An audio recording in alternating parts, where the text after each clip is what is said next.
ni ibihugu bikomeje kuvugwaho cyane ku ruhando mpuzamahanga, Burkina Faso ndetse n'igihugu cy'u Rwanda. Iterambere, umutekano, imbaraga, kwigira nicyo ibyo bihugu bishyize imbere. Buri gihugu cyose kigerageza kwipakuraho mu burengerazuba bw'isi bari barigize abo gukandamiza bino bihugu.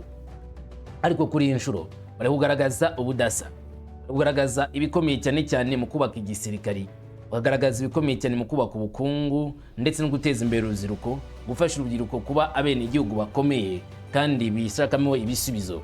Burkina Faso bavuga ko ari kimwe mu bihugu bishyashya biri kugaragaza impinduka cyane kuri terrain, ku mirongo y'imbere ku rugamba, ku bijyanye n'iterambere ku nganda, imihanda n'ibindi. Byose tugiye kubigarukaho. Gusa u Rwanda narwo ruri muri icyo cyerekezo ndetse rwo rumazemo igihe nyuma ya jenoside yakorewe abatutsi mu 1994 rwongeye gukora icyatunguye benshi ku rwego rudasanzwe. Perezida P.Kagame ni umwe mu bavuze ijambo rikomeye cyane ubwo yakiraga abari mu itorero, yongeye kugaragaza neza cyane ko ubushobozi bw'u Rwanda ari ubushobozi bw'abene igihugu bwabo. U Rwanda rwiyemeje kubaka ubushobozi bwo kwirinda amajyambere ndetse no gufasha abandi kugira ngo nabo bungukire cyane cyane kuko u Rwanda rutekanye rufite iterambere rikomeye. Ni igihugu kidashaka kwikubira, igihugu gishaka gufatanya n'abaturanyi ndetse haba mu mutekano n'ibindi, ibihugu zose bikunguka.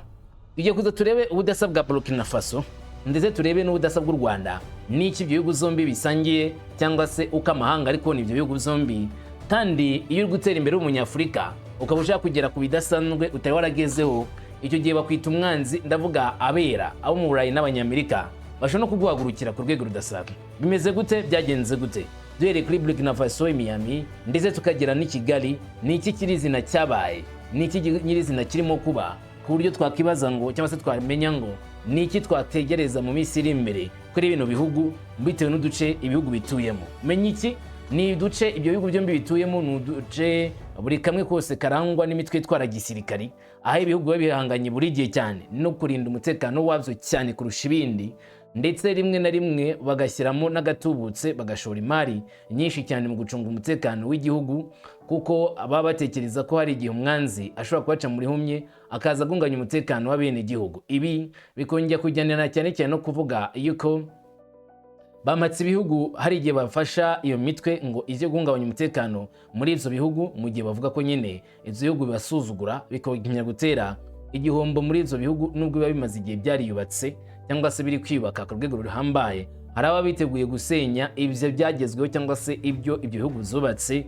by'igihe kirekire cyane. Waretse nkaza nkabijyamo byose nkabikubwira uko bizakabaye, ibiri kuvugwa kuri ibyo bihugu zombi ndetse n'umwihariko wamenya kuri ibyo bihugu zombi uko ari bibiri, Burkina Faso ndetse n'igihugu cy'u Rwanda. Jewe mugiye kubana Umuhungu wa Kamanzi w'Urwanda, ngo ikaze tujyane ku musozo nk'ibisanzwe. Ikaze kuri mwese.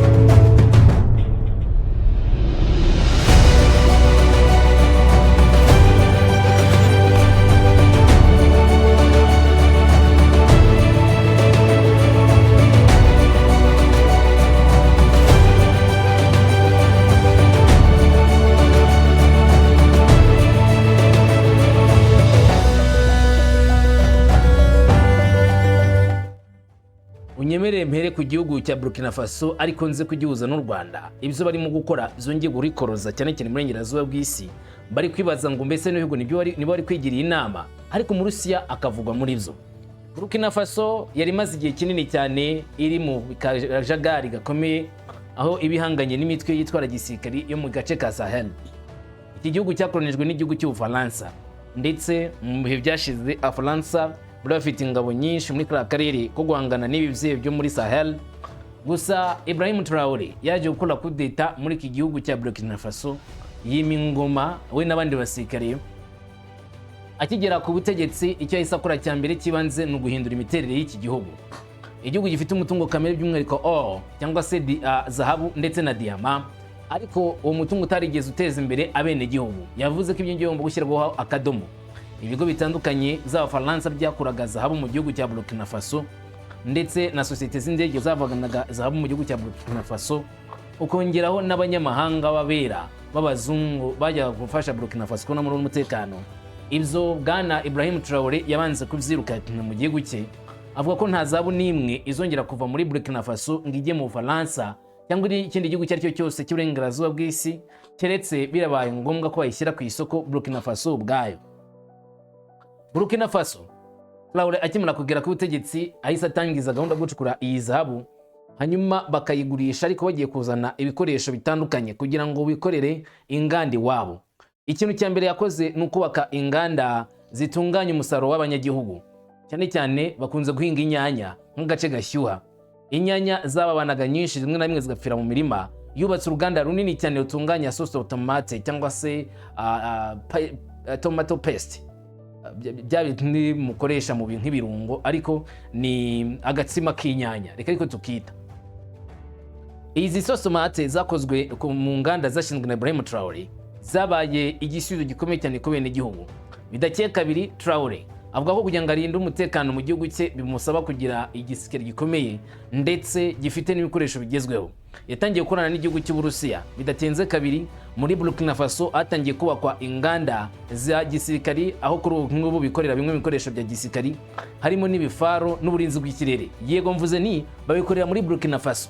Ntabwo ari byinshi bifite inganda nk'izo ngizo muri Afurika, kandi nibishaka bibe binarimo nka Afurika y'Epfo ndetse na Misiri na Algeria ndetse na Morocco, ariko bamaze imyaka myinshi bagenda bubaka ubwo bushobozi. Burkina Faso ni iminsi mike gusa yahise yubaka ubwo bushobozi. Bidakeye kabiri, Burkina Faso itivuga iti tumaze kuba igihugu gifite umutekano dukeneye kuba igihugu gisirimutse. Imihanda muri Burkina Faso yose abaga imeze nk'uwo mubona unyurwamo n'icyo gifaru itumuka ivumbi. Bwana Ibrahim Traore ikintu yahise akora gikomeye cyane ni uguteganya kubakisha imihanda ikomeye cyane za highway, imihanda zidasanzwe muri kino gihugu cya Burkina Faso. Imihanda benshi batigeze batekereza ko ishobora kuvuka muri Burkina Faso niyo Ibrahim Traore yategetse ko yubakwa muri kino gihugu cye, ndetse iba igisubizo kidasanzwe ku bene igihugu. Ibi mihanda izaniye iterambere abanyagihugu, aho urujya n'uruza rwagombaga gukorwa neza nta rutangira, aho buri kintu cyose cyagomba kujya kigezwa ku isoko neza.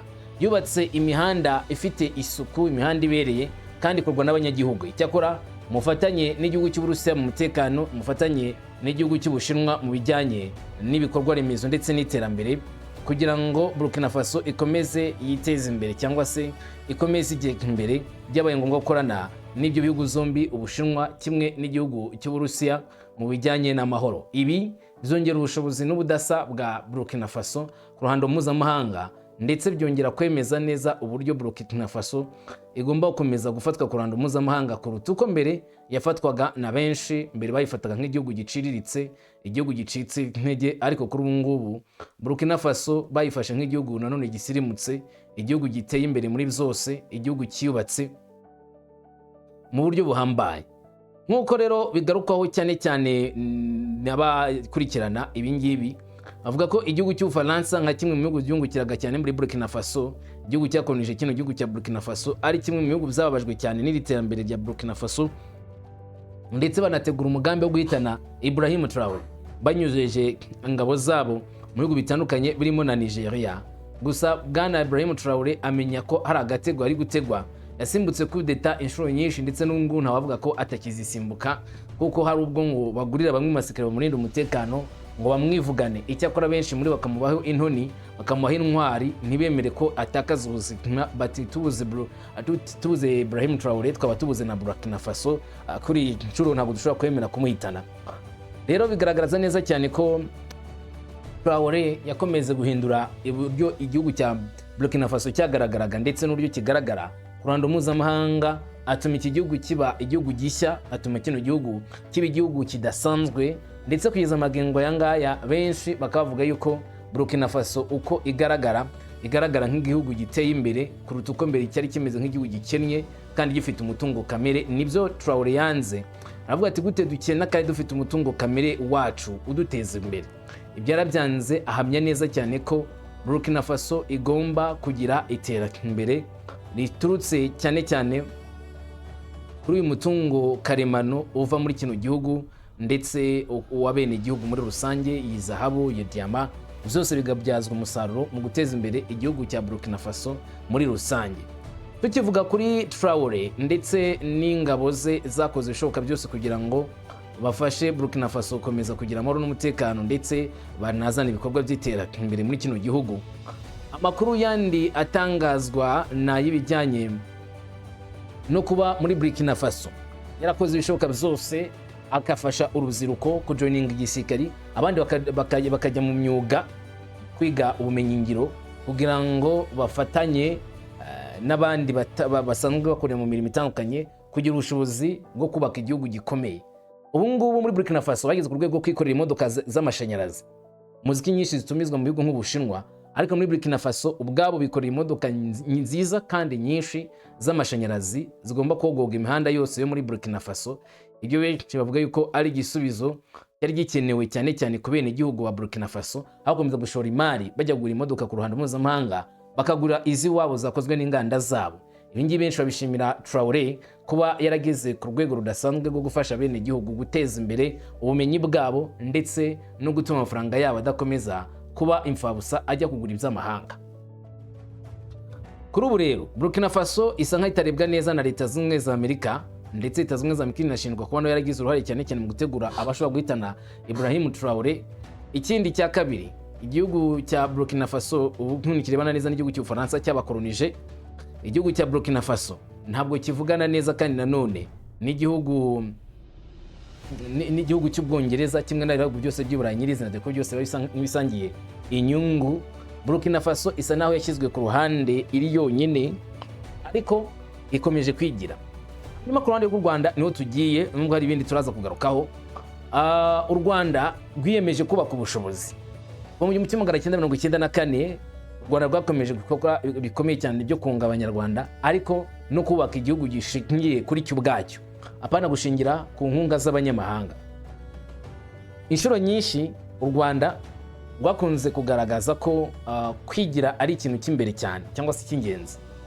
Kubaka ubushobozi bushingiye ku munyarwanda niyo nkingi ya mbere, umutekano, mu bukungu no mu miyoborere ndetse n'ibindi. Gusa kuri ubu ngubu aho u Rwanda rugeze cyane cyane mu mutekano, rwageze ku rwego rwo gusagurira n'abandi abasoda n'ibikoresho byo kubafasha kubona amahoro n'umutekano. Sindavuga byinshi, ingabo z'u Rwanda ziri usanzwe uhazi Mozambique, Central Africa, ndetse iyo bibaye ngombwa akajya Haiti na Darfur bakajya gutangayo umusada kugira ngo bagarure mu mahoro n'umutekano biriho. Ngo ni mu bijyanye n'imbaraga za gisirikare, ariko sizo gusa. Tekereza ko u Rwanda kugeza uyu munsi rwatangiye gahunda cyangwa se imishinga yo kubaka inganda za gisirikare, zimwe zabanje gutekerezwaho, ariko kuri ubu ngubu uruganda rukorera mu Rwanda ruteranya imbunda n'ibindi bikoresho bya gisirikare uzwi nka Remiko, aho u Rwanda rufatanije na Israel.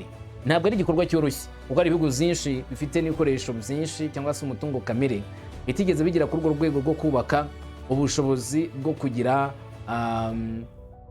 umutungo kamere cyangwa se kugira uburyo bwo kwishakira ibikoresho babyikoreye ubwabo batagiye kubigura mu mahanga. Ibyo njya gushimangira cyane cyane urwego u Rwanda rumaze kugeraho mu kwiyubakira ubu bushobozi cyangwa se mu kwishakamo igisubizo mu bijyanye n'ibikoresho bya gisirikare. Nabyo benshi bahera bakavuga yuko u Rwanda rwarangije kurenga kure ibindi bihugu zo mu karere. Hanyuma tukivuga kuri ibyo bikoresho, u Rwanda runajyana amasezerano n'ibindi bihugu bimwe byo mu burasirazuba bw'isi, Turukiya, Ubushinwa, aho ruguranaho ibikoresho bikomeye byakifashishwa cyane cyane ku bijyanye no gucunga umutekano n'amahoro, ndetse byaba n'isoko wavuga ngo y'umutekano wuzuye hagati mu karere n'ubundi bintu bitameze neza. Urabizi neza ko hari igihe mu karere ibintu biba birimo kwicanga, na cyane cyane ku mutekano, amahoro n'umutekano bikaba biri ikibazo.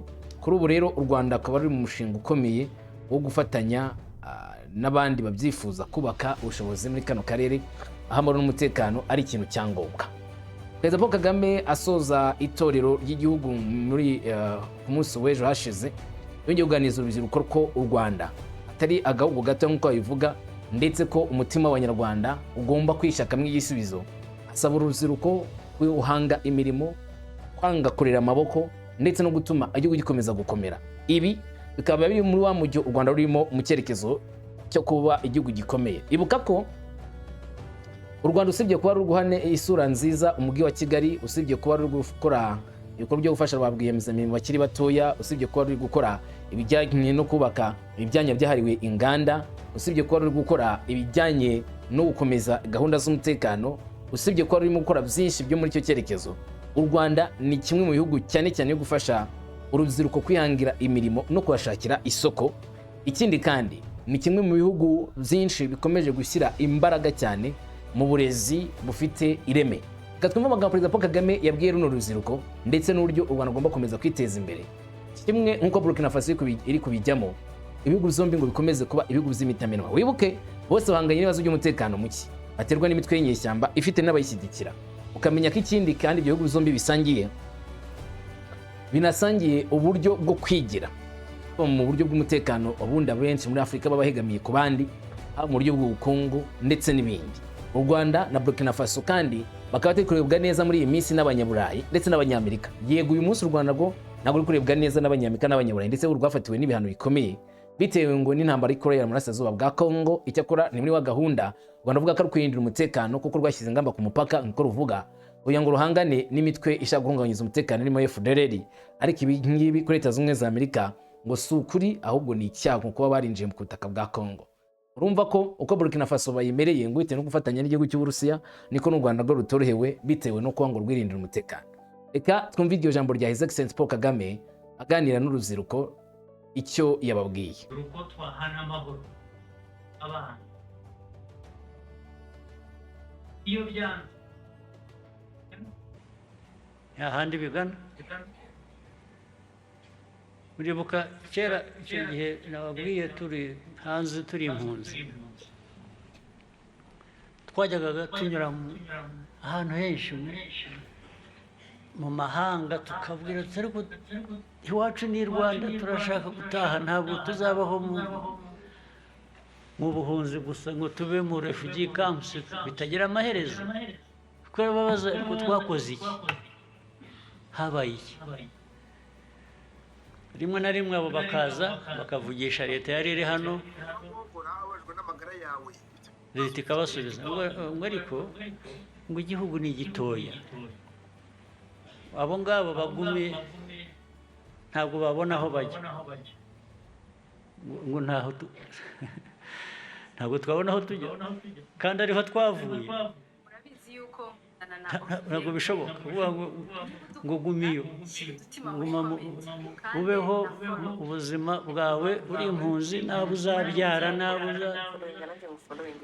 hagiye habaho ibintu byinshi. Njye nta nubwo narenganyaga ibihugu bimwe twabayemo. Ibihugu bimwe twabayemo byadufashe nk'impunzi nyine, ndetse barushaho badufata neza, kuko no muri izo ngorane hari abantu bagiraga batya, abana bakiga bagira bateka, ukabaho utyo ariko udafite iyo right. Rero nabwiraga abantu muri liberation yacu yitangira, abo bantu babiri hari aho twabaye batagufashe neza wenda ku buryo washakaga cyangwa wifuza, hari n'igihugu cyawe cyakubujije gutaha ngo ni hato. Yaba ngaba baho nabaye uko baba baramfashe kose nta rubanza mbashyira, njye nta kibazo mfitanye nabo. Uwo nari mfitanye ikibazo nawe ni uwagombaga kugena uburenganzira bwanjye mu gihugu cyanjye akabumbuza. Uwo twagombaga guhangana, niko byagenze. Ntabwo najya gushoza intambara mu bo twahungiyemo ngo hari ibyo batampaye cyangwa batanyemereye. Oya, bashatse babikora, bashatse babiguha. Niyo wavuga ngo ntabwo ari byiza, byaba atari byiza, ariko nyirabayazana ni uwakubuje amahoro mu gihugu cyawe, sibyo? Yes. Rero kuba muri hano nicyo mu byinshi mukwiye kuvana hano, icyo kirimo kumenya uko uharanira ibyawe, uko uharanira uburenganzira bwawe, uko wiha agaciro wowe, ukamenya ngo ndi umuntu nk'undi. Ntabwo wowe uza kuza kumbwira uko ngomba kubaho cyangwa uko umuryango wanjye ubaho cyangwa uko abanyarwanda babaho, urabimbwira nkanjye, uri umuntu nkanjye, ufite uburenganzira bwawe, nanjye mfite ubwanjye, dufite ubwo duhuriyeho, ntabwo waba ari wowe ugena uburenganzira bwanjye uko ushaka, ntabwo bishoboka. Mu byo mukwiriye kuvana hano nicyo ngicyo, ariko ikindi mukwiriye kuvana hano ni ukuvuga ngo bwa burenganzira dushaka iyo ubufite ubukoresha utese. Kuko twabohoye igihugu turagifite, kirimo umutekano, abanyarwanda barasubiranye baba umwe, hanyuma se igikurikiraho ni iki? Amajyambere, gutera imbere. Ntabwo twaba twarabonye igihugu ubundi turangiza twicarane nk'uko mwicaranye, umwe yegamira undi, tuganye ngo inzara iratwishe. Oya, ubu kiba gisigaye ni ugukorera igihugu ku buryo gitera imbere. Ibibazo by'ubuzima, ibibazo by'uburezi, ibibazo by'iterambere, ku buryo igihugu, ingero turazifite nyinshi, ibihugu aho byavuye n'aho bigeze n'ukuntu byateye imbere. Bimwe wenda muzabijyamo cyangwa mwabibayemo cyangwa umukobwa watubwiye ko yize muri Barcelona muri Spain, agomba kuba mu byo yize agomba kuba yararebaga Spain akareba aho igeze,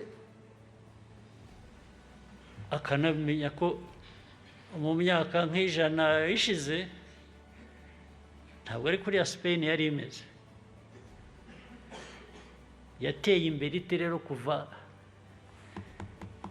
hahandi hasi ikaba igeze hejuru aho abantu bajya guhahayo ubumenyi bakajya kwigayo. Ibyo ntabwo biba ku bindi bihugu gusa ngo bireke kuba ku Rwanda. U Rwanda rukwiye kuba rutyo, narwo rukwiye kuba, hari aho twacupiye tujya hasi hafi kuzimira, ubu twavuyeyo. Ikitubuza umuvuduko wo gukomeza gutera imbere, tukubaka u Rwanda rudukwiriye, rudushimishije, ni iki? Icyatubuza ni iki?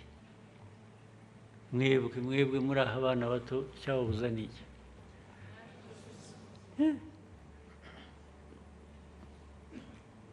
Nta nzitizi n'imwe, nta gihari. Ariko ntabwo bipfa kuboneka gusa. Ntabwo uzagira utya ugakora ubusa, uganya, ukirirwa utya, buri mugoroba ukajya mu nzu ukifungirana ugasenga, ntacyo uzavanamo pe na busa, zero. I am witness to those things. Mwebwe muri bato wenda ntimubizi, ngenda bibabwira nk'uwabibayemo, nk'uwabibonye, ntabwo n'abandi benshi barabizi. Umunsi mwicaye aho mukaganya gusa, ikindi mukwiye kuba muvanaho ahangaha kijyanye n'ibyo mvuga, be problem solvers. Buri gihe shakisha uko wakwishakamo igisubizo, wihereho, kandi wihereho ufite confidence, mwakucere ibyo ushobora gutanga ibisubizo bikurimo nk'uko biba mu bandi. Kuki abandi baba babifite we ntubigire? So that is the starting point. You must be confident that you have the ability to find a solution or a part of a solution. Naho ugiye gusuka gihora aho hari abantu babaho batyo bagahora ba complaining leta ntiduhe ibi no but be part of government, be part of the private sector, be part of any institution that actually that being that part is your right. Uburenganzira bwawe. And then n'igihe when you raise questions about certain things, there will always be questions, and you should ask questions. You should raise questions. But don't raise questions in a complaining manner. Complaining means you hold responsible for somebody else. It's like somebody else should have provided what you need. Why? Why should somebody else provide what you need? Yes, somebody else can, but it should not be you should not feel what do you call it? It's not an entitlement. You don't sit back and wait that somebody will provide what I need. Why? Why do you feel entitled that somebody else will provide what you need? Why are you not making an effort to give to yourself what you need? Why?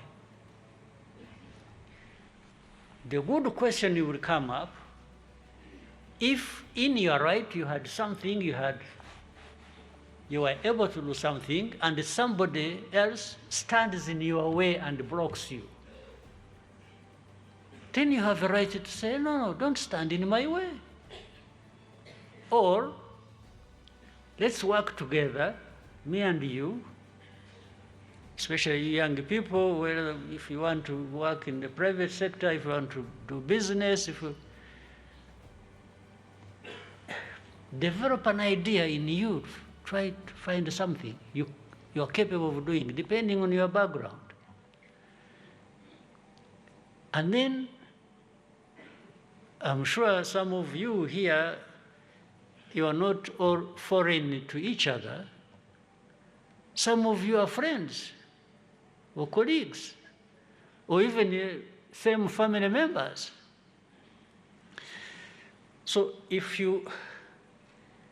one person has an idea and reaches out to a friend, a colleague, or whatever, and you say, you know what, I have an idea.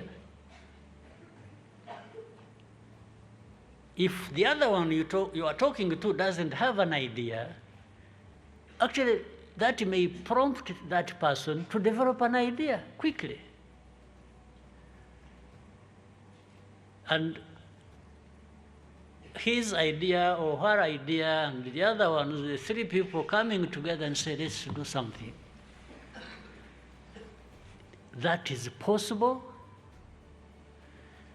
and it will solve many problems you face. Even if you have come together and you meet a dead end, you can't go further. You can say, you know what? Now this is when you can say, why don't we go to a government institution that maybe has some means or that has a responsibility to support people who have ideas. Let's go to so and so. Let's go to Bizimana and say, you know what? We heard that you sit in the cabinet. Can you take this idea for us and tell people that we started something, but we are stuck? Somebody, maybe somehow government may chip in, or go to anybody else you think may be useful. But if you sit back and say, this government, you see, even people who have ideas, they can't help. You see, we had an idea, we did this, but when you have not even reached out to the government to say, you know what, we have an idea, help us. Maybe 10 out of 10 ideas you have developed or approaches you make, or 10 may not work favorably for you, but 6, maybe 6 will work. 6 out of 10 may work. Why not? So it's worth giving it a try. Muranyumva? Yes, yes, yes. No complaints, please. At least no complaints for the sake of it. But you can complain the right way. You can say, you know, I had an idea, and I think this idea would work if I had this kind of support. The first point of call is your colleague. The next is to say, but in this system, mu gihugu cyacu, ninde twakwandikira ibaruwa, ninde twakohereza a text, tukamubwira ngo kwisi twari tuzamuye ibintu tubigejeje aha, there is a gap, we don't know how to move further. Can you? So you will always, in most cases, succeed.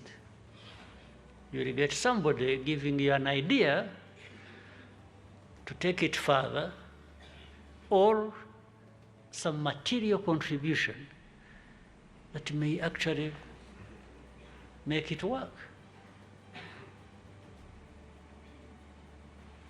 Nicyo rero hano mu bintu byose muhavanye, muhave mu mitwe yanyu mufite, you are now builders of something.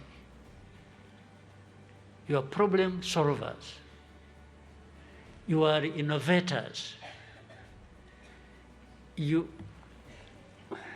And you're also going to contribute to this nation, the national effort. You see, you can contribute something somewhere, and because of that, there is a return on that effort. If you contribute, if you are thinking like this and you are contributing to the well-being of the nation, that nation will give back to you. There is no question about it. So don't expect the nation to just give us. So aho twatangiriye nababwiraga during the liberation, actually we had nobody to go to say we were twavuyemo twaragraduatinze on matters of not complaining. Because you complain to who? Eh? Muri iriya situation twabayemo ya liberation, who would have complained to who? Tell me where you have gone to complain. Hey. Yeah? Nowhere. So, I'm witness to these things I'm telling you. If there is anybody who will tell you all kinds of things that you think you need to do so little and get and expect so much, you know that that person is a liar. They are lying to you. You invest yourself. You put in effort. You use a lot of energy. And sometimes, indeed, it may sound like what you are involved in is just a thankless activity. But why do you need anybody to thank you for doing good things that from which you benefit? Who do you wait? Everybody is struggling. In our case, to the extreme, so that you understand, that the way it happened to some of us, it can happen to you. The way this country lost people in millions, lost their lives to fellow citizens, if you don't develop this bearing, this compass that guides you, these things can come back to haunt us. Murabyumva? Yes, there's no question. There's no question about it. And you don't want the recurrence of that kind of a situation. You don't want it. You don't want it, and you also have to master the fact that I'm not talking about anybody else. I'm talking about you. Ntabwo igihugu cy'u Rwanda kizakizwa n'abandi bavuye ahandi, zero. If you thought there is anything like that, quickly change your mind. It is not like that. It doesn't happen like that. You must be the one to do it. Biriya ubona n'abantu bafasha bagira batya, abantu bateye inkunga u Rwanda baruhaye miliyoni zingahe zo kugira gutya, fine. Ibyinshi izo miliyoni ziza kubera ko tuba dufite icyo twakoze tugejeje ahantu bakongeraho. Ariko kugira ngo uzabibone wicaye aho gusa wigaramiye, feeling good about all the nonsense in this world. So, actually, people will hesitate. They say, do we put our money there and it just gets wasted and lost? Because these people are not serious. They are waiting for us to give them our money. And some of it, they take it and they go to drink it. Barafata bakajya kuyanywera. And millions get lost like that. So these people know it. Ariko icya kabiri mujye mwibaza, mumenye by the way ngo niba igihugu kanaka gikize kiduhaye umutungo wacyo, mwibwira ko uriya mutungo bavuye he? Ariko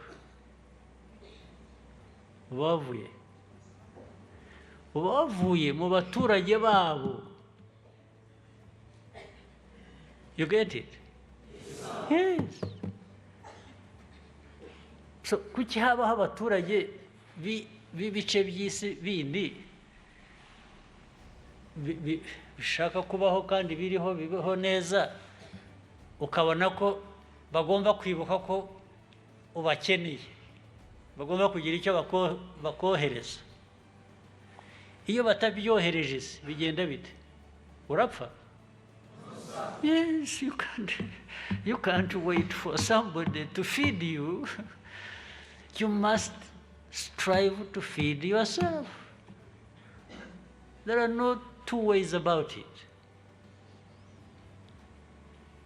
Maybe what you are trying to do is not enough. Okay, then somebody, for some reason,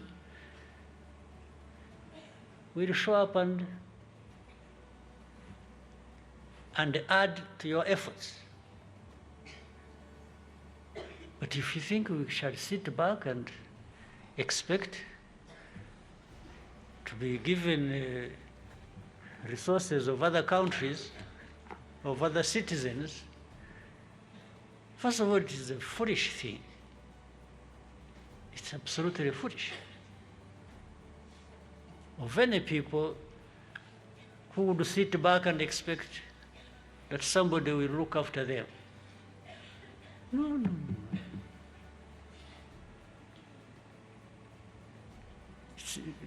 People call it, they find nice words and go, dependence. Dependence is another word for stupidity. Yes.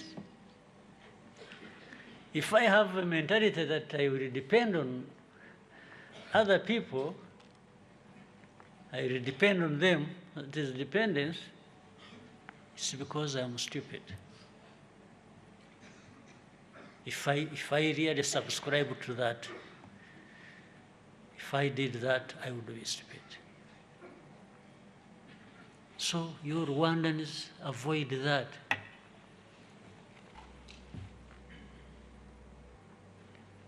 And the time is now. And the people, ni mwebwe. Yes? Yes. Some others have played their part, whether in full or in half. So it is up to you to come and fill the gap. And then continue beyond that to something else that you deserve.